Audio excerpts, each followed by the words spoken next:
Hey everyone, this is Noah Sanders with Redeeming the Dirt here at Rora Valley Farms, and today we're going to talk about irrigation.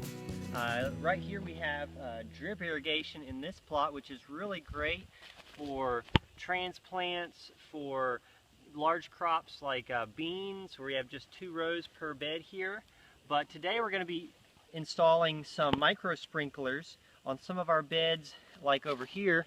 You can see we have lots of rows intensively planted, and this is going to be lettuce, and it's a lot harder to keep this whole bed moist for the lettuce to germinate with just the drip lines. And we found with some of them that the lines, if you put them right on the row when the small little seedlings come up, one of the problems we've had is that in the hot part of the day, the drip lines will actually heat up and burn the plants and kill them. So what we're going to show you today is how we install these micro sprinklers, and hopefully if you decide to do this in your garden, then it'll give you a few tips that'll get you started. Alright, well here we are with parts for our micro irrigation that we're going to put out. We just got it today in the UPS. We have our 1/2-inch supply line. These are our connectors.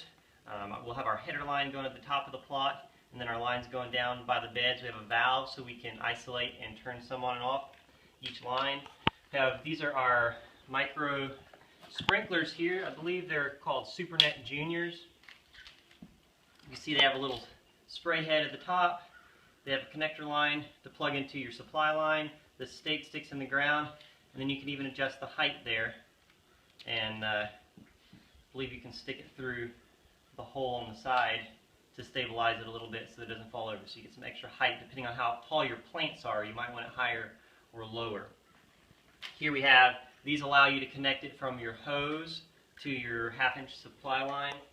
And then these are the closures, figure 8 closures for the end, where you can take your line, fold it in half, stick it through, and close the end of your line off. Always check your package when you first get it, so that you make sure you don't have any broken parts. We had 3 broken valves on here. The little handles broke off in the package, so I went ahead and took a picture of them, emailed it to the company, and hopefully they'll send me a replacement. So let's go ahead and get these things out on the plots. Okay, so here we are in our plots. We have our pieces now, but how do we lay them out? Well, a lot has to do with your sprinklers. What's the radius of the spray that's coming out from here? Our beds that we have a total of 5 foot allocated for each bed, about 3 foot for the bed, 2 foot for the path. And so one of these sprinklers, if we set it in the middle, should be able to cover, this covers about 10 or 12 foot in diameter. So what we'll need is we'll need 1 sprinkler for every 2 beds. So we're going to run a supply line every other path, skip a path. So this sprinkler will do these 2 beds, another path, skip a path, and we'll do another one down there. So there's 8 beds in this particular plot, and we'll have 4 runs of sprinklers. And because these beds are 10 feet long, we're going to do sprinklers every 10 feet. But because even though the diameter is around 10 feet, the radius will be 5. So we'll come 5 feet in, 10 feet, 10 feet, 10 feet, and 5 feet on the end, and that's where we'll put them. So we've laid it out. We have our junctions here, our T's with our valves, every other path. Because our paths, we skip, it's going to be about 10 feet from this line to that line. We have about 4 inches to account for the T. Each one of our connector pipes here will be 120 inches minus 4 inches, so we'll have each line needs to be 116 inches, and we'll cut those and put them in place here, and then we'll connect our 40-foot lines and show you how we plug these in. Alright, really quick, I'm going to show you how to connect these if you've never connected these little compression fittings. Have this thin wall 1/2 inch, you have a little insert there, and this tightener that comes in and out. You want it always screwed in, so this part is exposed. Then you're going to push it on as far as you can, so it's over that barb, and then you're going to hold it in place while you back this back out. It's going to put pressure on there and hold it in place like so. You can do that. Alright, so we just got all our lines hooked up. This is our header line running across the top of our plot along the ends of our beds. And then we have some supply lines running every other path. These right here that are straight, we put little ground staples in to hold them in place so that they don't wiggle all over the place. So now, you can see on the ends, we have the little figure 8 closures.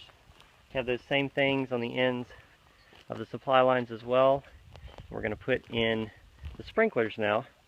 And like I said before, we're going to put 4 down each row.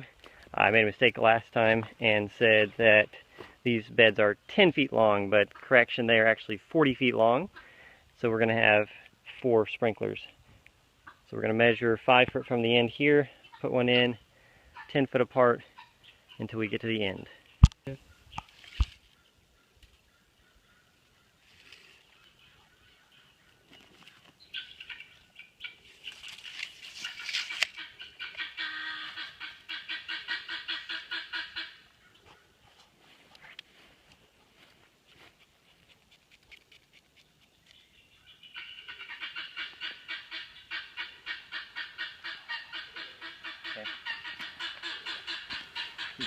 Alright, well I've just put in the sprinklers here. You can see we have 4 sprinklers down this run. I actually measured it out with a tape measure.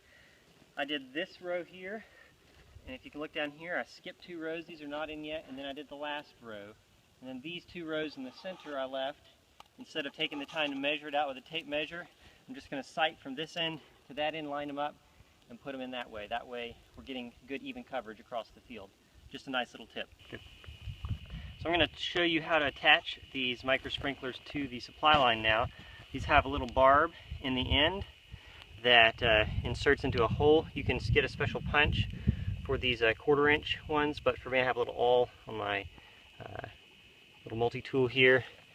So I'm just going to take it, poke a hole in the side. A lot of times they have a blue line on one side of these lines in order for you to keep it from getting too twisted.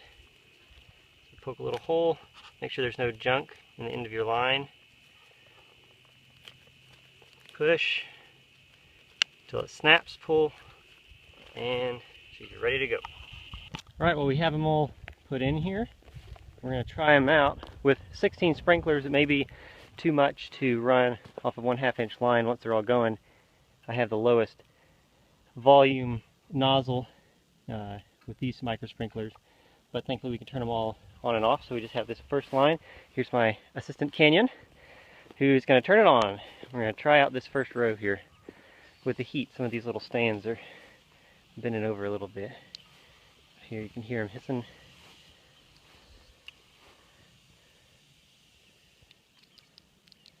There we go.